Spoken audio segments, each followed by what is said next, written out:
السلام علیکم، میں ہوں ذیشان اور آپ دیکھ رہے ہیں میٹ ٹاک ود ذیشان۔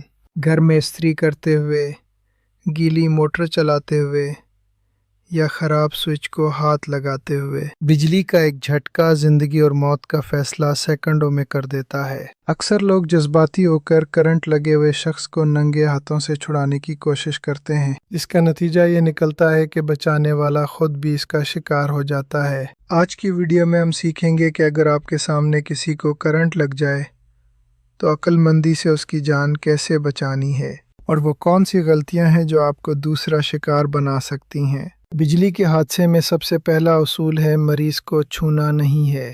جب تک بجلی کا کنیکشن کٹ نہ جائے، مریض کے جسم میں کرنٹ دوڑ رہا ہوتا ہے۔ آپ کو سب سے پہلے مین سوئچ بند کرنا ہے یا فیوز نکالنا ہے۔ اگر مین سوئچ دور ہے تو کسی خشک لکڑی، پلاسٹک کے پائپ یا موٹی رسی کی مدد سے مریض کو تار سے الگ کریں۔ یاد رہے آپ کے ہاتھ گیلے نہ ہوں اور آپ نے جوتے پہنے ہوئے ہوں۔ کرنٹ سے الگ کرنے کے بعد فوراً یہ چیک کریں کیا وہ ہوش میں ہے۔ سانس اور دھڑکن، کیا مریض سانس لے رہا ہے؟ اگر اس کا دل دھڑکنا بند ہو گیا ہے تو آپ کو فوراً CPR شروع کرنا ہوگا، جیسا کہ ہم نے ہارٹ اٹیک والی قسط میں سیکھا تھا۔ جلنے کے نشانات، بجلی جہاں سے جسم میں داخل ہوتی ہے اور جہاں سے نکلتی ہے وہاں گہرے زخم بناتی ہے۔ ان زخموں کو تازہ پانی سے دھوئیں، لیکن کوئی کریم یا پٹی خود سے نہ لگائیں۔ بجلی کا جھٹکا ہڈیاں توڑ سکتا ہے اور دل کی تال بگاڑ سکتا ہے۔ چاہے مریض بظاہر ٹھیک لگے، اسے ہسپتال لے جانا لازمی ہے۔ یہ غلطیاں جان لیوا ثابت ہوتی ہیں۔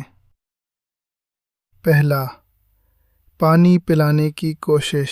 بے ہوش یا نیم بے ہوش مریض کو پانی نہ پلائیں، یہ پھیپھڑوں میں جا سکتا ہے۔ دھاتی چیز کا استعمال، مریض کو الگ کرنے کے لیے کبھی بھی لوہے کی سلاخ یا گیلی لکڑی استعمال نہ کریں۔ مریض کو اکیلا چھوڑنا، جب تک ایمبولنس نہ آ جائے مریض کے پاس رہیں، کیونکہ اس کی حالت کسی بھی وقت بگڑ سکتی ہے۔ خلاصہ یہ ہے کہ بجلی کے حادثے میں ہیرو بننے کے بجائے ذہین بنیں۔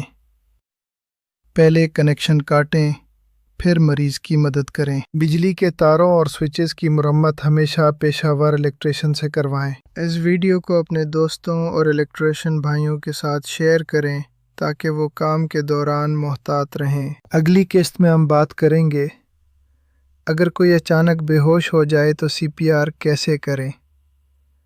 اللہ حافظ۔